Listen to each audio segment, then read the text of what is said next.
There were very strong editorials calling for an investigation of the FBI. Welcome to Watch Mojo, and today we're counting down our picks for 10 dark moments in American history that some, including the U.S. government, don't want us to remember. I think that's the big thing that struck me. It was not really talked about. Number 10, the Wilmington Coup. A violent mob, many of whom were white supremacists, take over the government to overturn an election. Their day of action would be January 6th, when Congress would count electoral ballots and ratify the 2020 election results. Sound familiar? Well, we are, of course, talking about something that happened in Wilmington, North Carolina. Leading up to the 1898 elections, white supremacists were spun into violence by local newspapers like The Caucasian. Economic and racial resentments were blended into a rageful stew that boiled over when the African-American middle class extended its political muscle. A state commission in 2006 had spent 5 years looking into this, and they estimated that at least 60 black men were killed that day, and dozens more were wounded. Hundreds of these families fled. They're terrified. The government left black citizens undefended, and on election day, the white supremacists staged a violent insurrection. Over 2,000 black citizens were purged from the city, and 60 were lynched. There's a tremendous amount of intimidation that is still felt by the black community. It doesn't have to be mass mayhem and violence in the streets. The strategy shifts towards designing state laws in such a way that you could exclude blacks from voter participation. Number 9. How many were killed during Prohibition? At the turn of the 20th century, pietism spread through American Protestantism. Emphasizing individual righteousness, adherents proclaimed alcohol a demonic seed of societal ills. Industrialists got behind the movement because they thought alcohol was limiting the potential output of their average worker. But temperance was also used by racist organizations as an outlet for their xenophobic views against the millions of European immigrants coming to the United States. The movement spread through the halls of power, leading in 1919 to the ratification of the 18th Amendment. However, Prohibition didn't stop the illegal spread of hooch, so the government stepped in, utilizing federal power to regulate industrial alcohol. In 1926, they forced manufacturers to add contaminants. This is the primary source of illegal alcohol in the country. So what the government then looked at was, can we do something to this alcohol that makes it much riskier to drink? Highly toxic substances like benzene, mercury, and methanol were added. It had no effect on the use of industrial alcohol in bootlegging. It did, however, result in the deaths of an estimated 10,000 people. Many others suffered other long-term illnesses or permanent blindness. The federal government itself was a willing party in the poisoning of people because they were adding this to alcohol that they knew was going to be repurposed and sold as beverage alcohol. Number 8, Operation Fast and Furious. The ATF has long been the center of right-wing conspiracies about gun confiscation. It was shocking then when the debacle of Operation Fast and Furious revealed the agency to be behind a large gun proliferation scheme. Fast and Furious began almost 3 years ago. The ATF purposely allowed Arizona criminals to illegally buy thousands of guns. They were then to track the weapons to Mexico and follow them to drug cartels. Unfortunately, they lost track of hundreds of weapons, many of which turned up in Texas instead. Initially, the Justice Department told Congress that they did not allow guns to flow into Mexico, but that was false. One of those illegal AK-47s was used to murder a Border Patrol agent in Arizona in 2010. The program was terminated, and the agency raked over the media coals. One official resigned and another was demoted, but though Holder has turned over thousands of documents, he's refusing to turn over additional ones Republicans call key to whether the Justice Department tried to cover up its involvement. According to Mexico, the guns were used to kill or wound 150 Mexican citizens. Number 7, installation and support of dictators. Through the years, many U.S. administrations have seen it as their duty to interfere with foreign powers. The right leadership in another country they believed could serve U.S. interests. The list of countries where the U.S. has interfered is long. In 1893, the U.S. helped overthrow the Kingdom of Hawaii. 5 years later, in 1898, the U.S. invaded and occupied Cuba and Puerto Rico. That often meant using American military intelligence and economic might to install dictatorships around the world. The long-term effects frequently resulted in enormous suffering, death, and inequality abroad. The democracy produced the wrong person. So we like elections and democratic processes, but they have to produce the candidates we like, otherwise our approval disappears. For example, when the West installed the Shah of Iran to help with oil prices, they didn't foresee an Islamist revolution against his regime that would turn the region into a tinderbox. Khomeini is received as the new savior.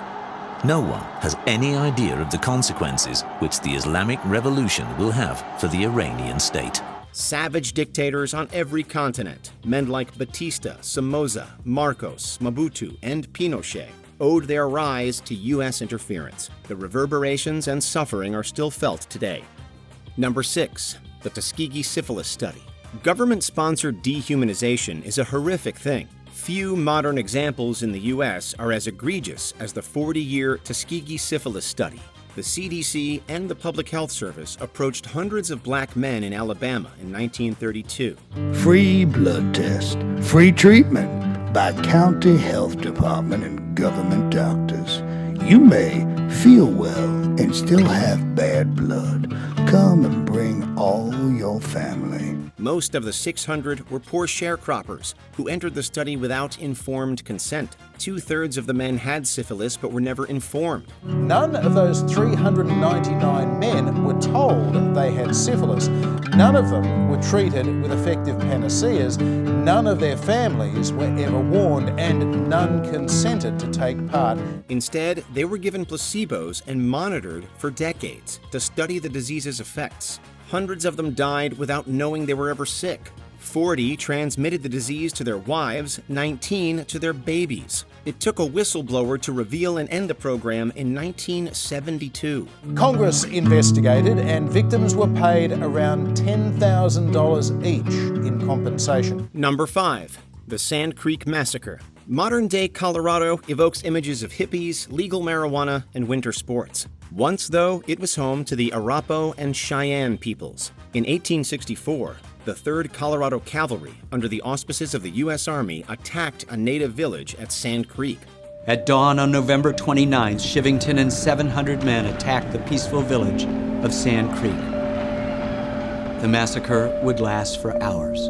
Led by a racist colonel named John Shivington, these soldiers committed true horrors. They slaughtered hundreds of people. This is the site of the Sand Creek Massacre near Eads, Colorado. The deadliest day in Colorado history, November 29, 1864, when more than 230 Cheyenne and Arapaho, mostly women, children, and elders, were massacred by the United States Army. Worse, they desecrated the bodies of the dead and often kept gory keepsakes. Many of them would later be found as curiosities being sold in Denver shops. It took more than a century to finally remember Sand Creek for what it was. Not a battle won by our valorous army, but a crime against humanity. It's important that people walk away understanding that the Cheyenne and Arapaho had a vibrant, thriving cultures before the massacre, and that they still do today. Number 4, MK Ultra. By now, the MK Ultra program is a fairly well-known blemish on the history of the U.S. government.